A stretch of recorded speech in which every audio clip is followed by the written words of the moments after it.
If you follow me on Twitter, and if you don't, you should. You absolutely should. My Twitter handle's in the description box, and while you're at it, if you're not subscribed, you just smash that subscribe button and click the bell. What the hell? And get notified of future videos. You definitely should do both of those things. I was talking about the Lions and this Matthew Stafford deal and what they should potentially be asking for. And I said, you know, you're looking at Stafford, guy in his early 30s, put up some big numbers. First round pick in 2021.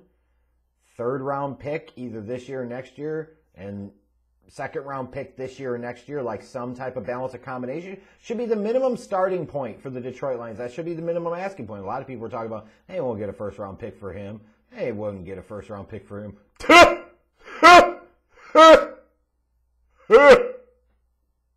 The Lions did an un-Lions thing. Holy hell. And we started to hear grumblings about how Sean McVay was over Jared Goff. And he was ready to get rid of him. I guess we found out just how desperate he was to do just that. I don't know that the Lions were desperate to trade Matthew Stafford. Clearly, the Los Angeles Rams were desperate to trade away Jared Goff and get Matthew Stafford. And when you're a team in that type of situation like the Detroit Lions were, you've got competition for the asset you put on the market, and get yourself a really good price. And if you get yourself a really desperate buyer or seller, depending upon the perspective how you look at it, you can come out smelling like roses. And man, did they ever. This is a wow trade. The Los Angeles Rams have sent Jared Goff, a third-round pick in this year's draft, a first-round pick in 2022, and a first-round pick in 2023 to the Detroit Lions for Matthew Stafford. Hot damn! So Matthew Stafford's going to LA. Imagine how many times, every time he starts for the Rams, we're going to have to hear about him and Clayton Kershaw growing up together. Now they're in the same city. It's only going to get worse. And Jared Goff gets to go to Detroit. Clean slate, fresh start, has a general manager who clearly believes in him. I believe was one of the guys pounding the table for him in Brad Holmes in the 2016 draft process. Man, this is big. Whew. Like, you look at this deal from the Detroit Lions standpoint, and I know there are probably Lions fans that, you know, look at this and say, hey, Matthew Stafford was a franchise quarterback. You shouldn't be trading away guys like that. And what the hell are we going to do now? Goff is a downgrade, and a very serious downgrade, or at least somewhat of a downgrade. Let's be realistic. The Lions had to do this deal. They had to. They absolutely had to. There is no justification you can give or any excuse that you can give as to why they shouldn't have done it. They had Matthew Stafford for a dozen seasons. And I'm not putting this at Stafford's plate. I'm not trying to knock Stat Padford here, because the reality is there's so many other bigger factors. But the reality is, when you look at it, they had a franchise quarterback for over a decade. And what the hell did they do with him? What the hell did they win? Now you've got a new general manager and a new head coach coming into the fold. Why would they want to tie themselves to a guy that's been there for 12 seasons on the wrong side of 30 when they're trying to think about their futures?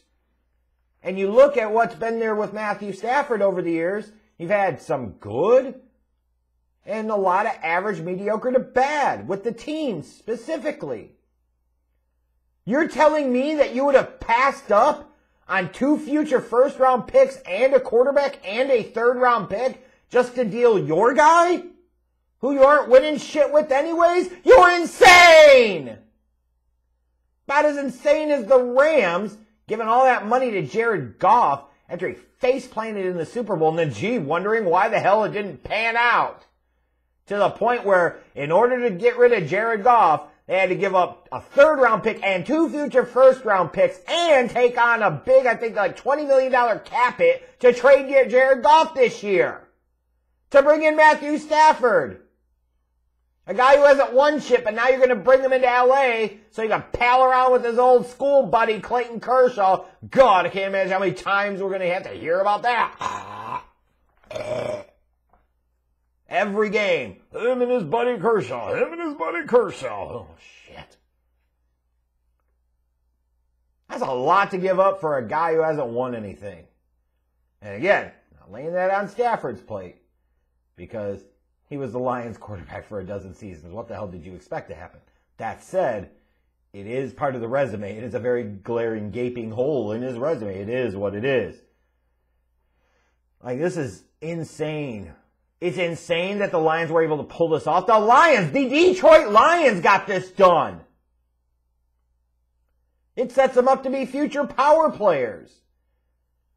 Now they go into this draft with the 7th overall pick. And if they like one of the quarterbacks, they can still take them and sit them. And if they don't, they want to roll with Goff. If they believe in Goff, then you can address somewhere else on the team, offense or defense, because God knows that team has holes on its roster everywhere. In the meantime, you also know that you have additional premium draft pick capital that you have picked up for the next 2 years. So if you don't want to go with Goff long term, you can make a move when the time is right to get your guy, and it doesn't feel like it's going to cost you nearly as much. Shit. This point, if the Lions really want to get froggy and nuts, they should go make a call to damn Houston. See what the hell it would cost them to get Deshaun Watson. Give him the 7th pick this year. Give him a first-round pick in 2022 and 2023. Give him a second-round pick. And shit, you could have Watson and a first-round pick in the next 2 drafts. This is a great position for the Lions to be in. For the Rams, you make this move because you feel like you're a quarterback away. I'm not 100% sold that they're a quarterback away, but you could potentially make an argument. It's very clear at the end of this season that the Rams were no longer in on Jared Goff. So they bring in Matthew Stafford and say, you know, his contract is friendlier to us, especially in 2022, compared to what Jared Goff's would have been if we kept him. We'll take the dead hit cap on the cap this year because crap. We're already screwed anyways. Like, you've invested a lot in just a few players on this Rams team.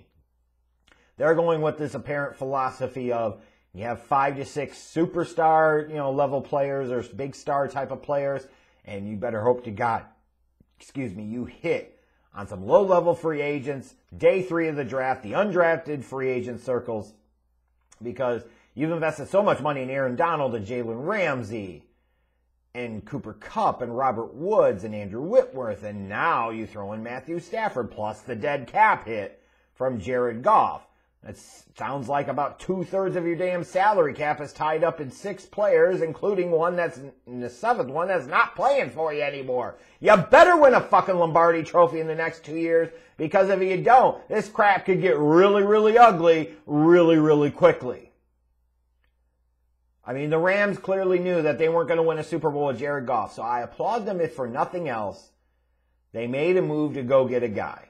I'm not a big proponent of making big trades for other teams' quarterbacks.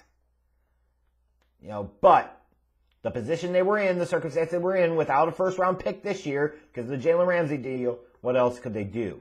But when you really think about this, and if you think bigger picture, going back to that 2016 draft, and you technically look at every draft pick the Rams traded away that ultimately led to Matthew Stafford, this is truly nuts. In 2016, remember, they started off at pick 15 and traded up to Tennessee at pick 1. They gave up picks 15, 43, and 45. Yes, that's 2 second-rounders. And pick 76, a third-rounder from one draft. Then turned around the next year, gave up their first and third round picks, which became pick number 5 and pick number 100. So a compensatory pick at the end of round 3 and a top 5 pick. Imagine if you didn't trade up for Goff in 2016, you didn't draft a quarterback in 2016, and you sat there and had the 5th pick in 2017, you could add your choice of Mahomes and Watson, you avoided this whole damn thing! Really? Now, you basically traded all of that, plus a third-round pick in this year's draft, a first-round pick in next year's draft, and a first-round pick in the 2023 draft, all to get Matthew Stafford. This big, massive price that you paid to get him, all that for a guy that's appeared in half of the Pro Bowls of Jared Goff. That's borderline batshit. That's batshit. That's insane. And it's especially insane when you think about the fact that George Allen's got to be looking down at his old team smiling. Because the Rams don't like first-round picks just like he used to hate first-round picks. The last first-round pick that the Rams used in the draft technically was 2016. That was Jared Goff. Hey, ad one says 2017 and was traded away to Tennessee. I think it was 2018 draft was when they traded the first rounder for Brandon Cooks. 2019, I think that first-round pick went to Atlanta.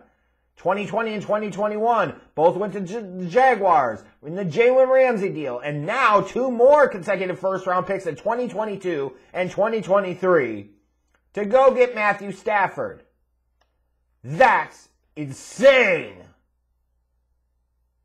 I better hope it works, because this seems really stupid on the surface.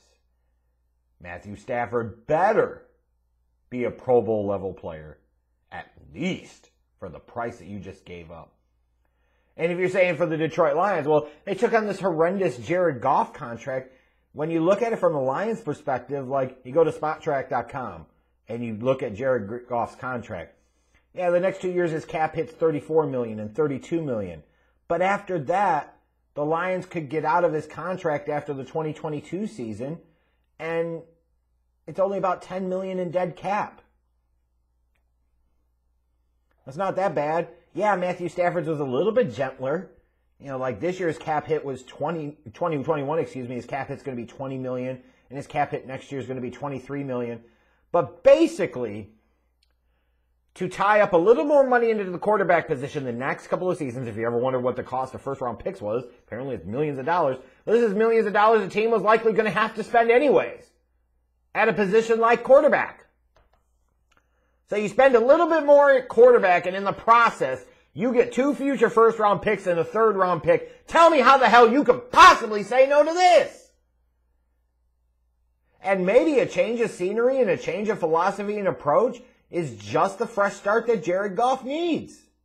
And he goes in there and he plays at a borderline Pro Bowl level. He's had a couple of those seasons in his career.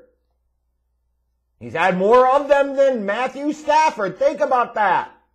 Matthew Stafford has 1 Pro Bowl appearance in his dozen seasons as a starter in the league.